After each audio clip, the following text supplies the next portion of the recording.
Good morning. I'd like to read a story by Louise Dickinson Rich, a US author from last century, writing particularly around stories around the Massachusetts area where she grew up, talking about small town life and life in general and what it means. And this story, Grandma and the Seagull, has, I think, meaning for all of us in this world today and how we live with each other. My grandmother had an enemy, Mrs. Wilcox, and Mrs. Wilcox and Grandma moved as brides into next door houses on sleepy elm roof Main Street of the tiny town in which they were to spend out the rest of their lives. I don't know what started the war, it was long before my day, and I don't think that by the time I came along, over 30 years later, they remember themselves what started it. But it was still being bitterly waged. Make no mistake, this was no polite sparring match. This was war between ladies, which is total war. Nothing in town escaped repercussion. The 300-year-old church, which had lived through revolution, the Civil War, the Spanish War, almost went down when Grandma and Mrs. Wilcox fought the Battle of the Ladies' Aid. Grandma won that engagement, but it was a hollow victory. Mrs. Wilcox, since she couldn't be president, resigned from the aid in a huff. And what's the fun of running a thing if you can't force your mortal enemy to eat crow? Mrs. Wilcox won the battle of the public library, getting her niece Gertrude appointed librarian instead of my aunt Phyllis. The day Gertrude took over was the day that Grandma stopped reading library books. Dirty, germy things they'd become overnight. And she started buying her own. The battle of the high school was a draw. The principal got a better job and left before Mrs. Wilcox succeeded in having him ousted, or Grandma in giving him life tenure in office. In addition to these major engagements, there was a constant sallying and sniping back of the main line of fire. When as children we visited my grandmother, part of the fun was poking faces at Mrs. Wilcox's impossible grandchildren, nearly as impossible as us. We stole grapes from the Wilcox side of the fence between the gardens. We chased the Wilcox hens. We put percussion caps saved from the 4th of July on the rails of the trolley line right in front of her house, hoping that a trolley explosion might scare her. One day we even put a snake into the Wilcox rain barrel. My grandmother made token protests, but we sensed tacit sympathy. So different from what lay beyond my mother's nose. We went merrily on with our career of braddishness. Don't think for a minute that this was one-sided. Mrs. Wilcox had grandchildren too, more tougher and smarter grandchildren than my grandmother had. Grandma didn't get off scot-free at all. She had skunks introduced to her cellar.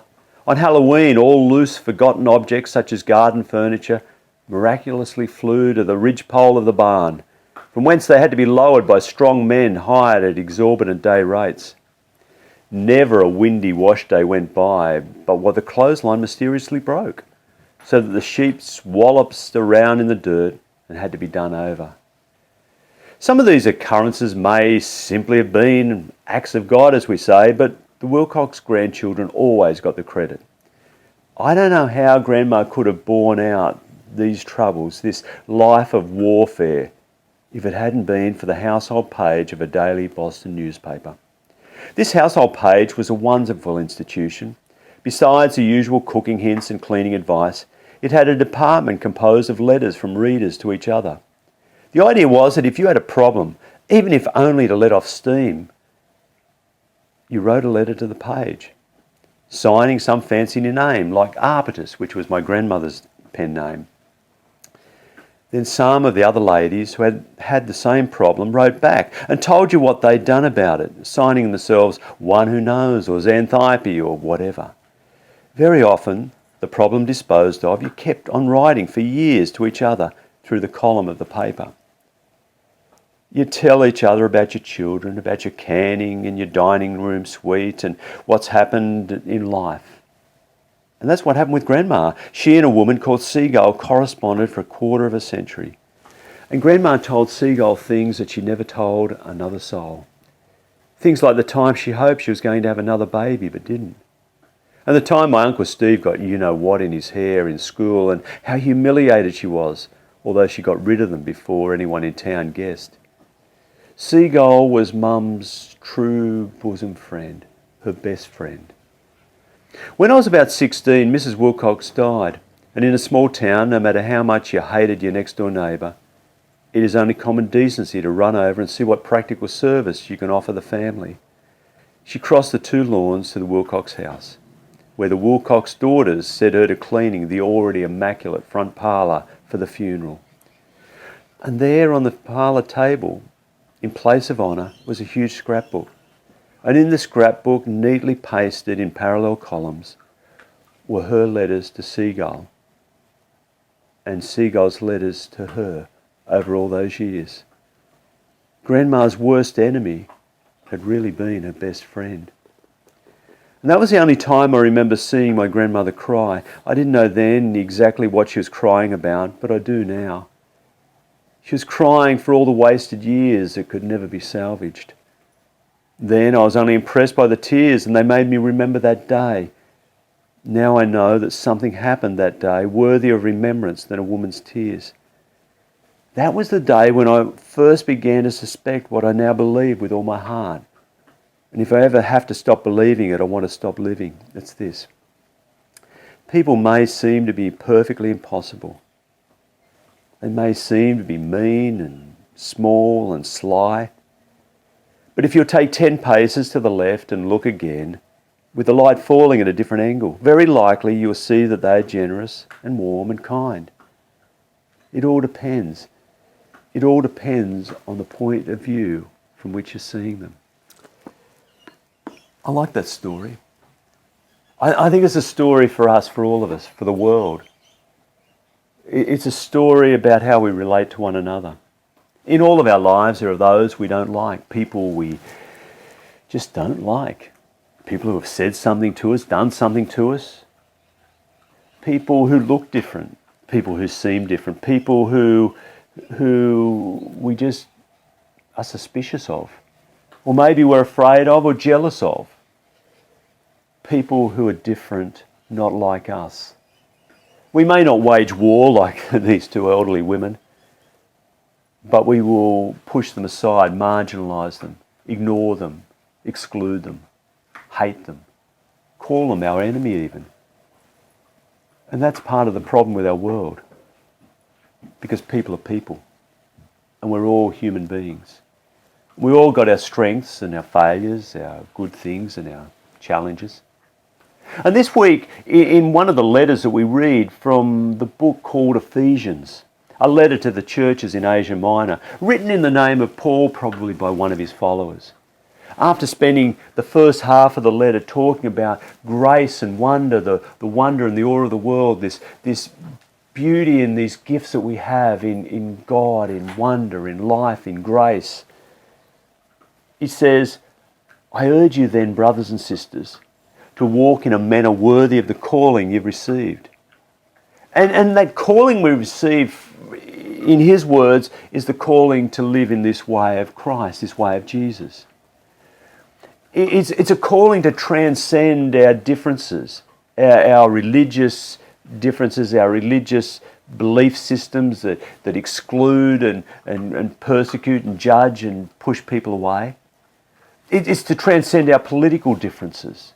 It's to transcend our physical differences, the way we look, the colour of our skin, the language we speak, the customs, the way we dress, our gender, our age, our gender identity or sexual orientation or our social status, our education level, or whatever it is in our life that is there, that is different.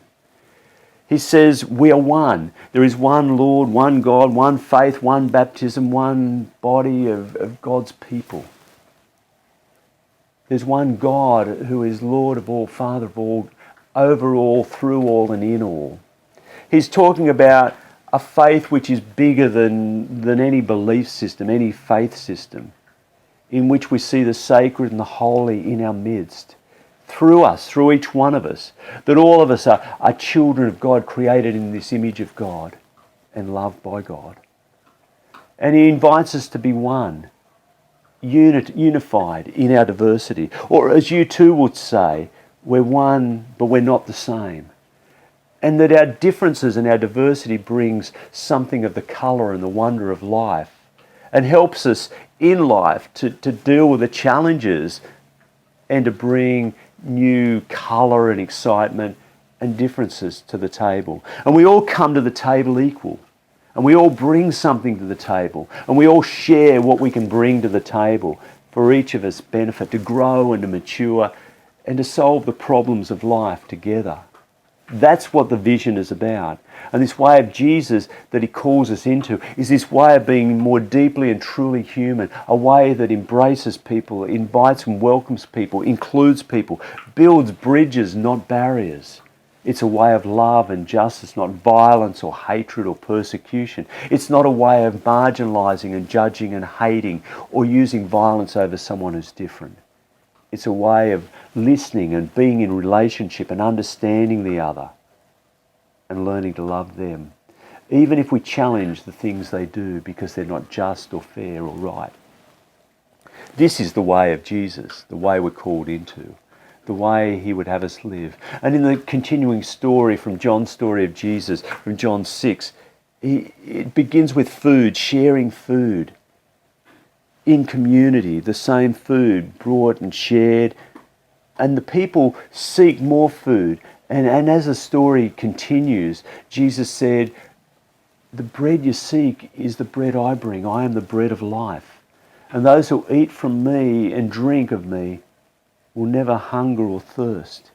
And it's about something deeper than physical food, but it begins with physical food. Because when we come to the table together, we bring what we have and we share so that everyone has enough food and water to drink and eat and relationships. And it goes deeper. And the food he offers us, as we'll continue to discover over the next few weeks, is food for life that nourishes our soul and our being and our relationships and builds community of God's people, of human beings, brothers and sisters together. And this is the vision, and this is what we're called into and we're invited into. And I think this beautiful story that I read invites us into the practical application. Who are those people in our lives that we struggle with? Who are those people that we're afraid of? Who are those people that we look at and judge instantly and push aside? And how might we develop relationship? How might we stop wasting our time and our energy and our money on fighting and conflicts? In this world, we spend trillions and trillions of dollars on weapons whose only purpose is to kill and destroy. We create weapons that murder, that destroy. Imagine spending those trillions of dollars on things that are life-giving, on hospitals and schools and aid centres and education and food for all people. This little story invites us to look at the ways in which we can love one another, because that's what our calling is. Amen.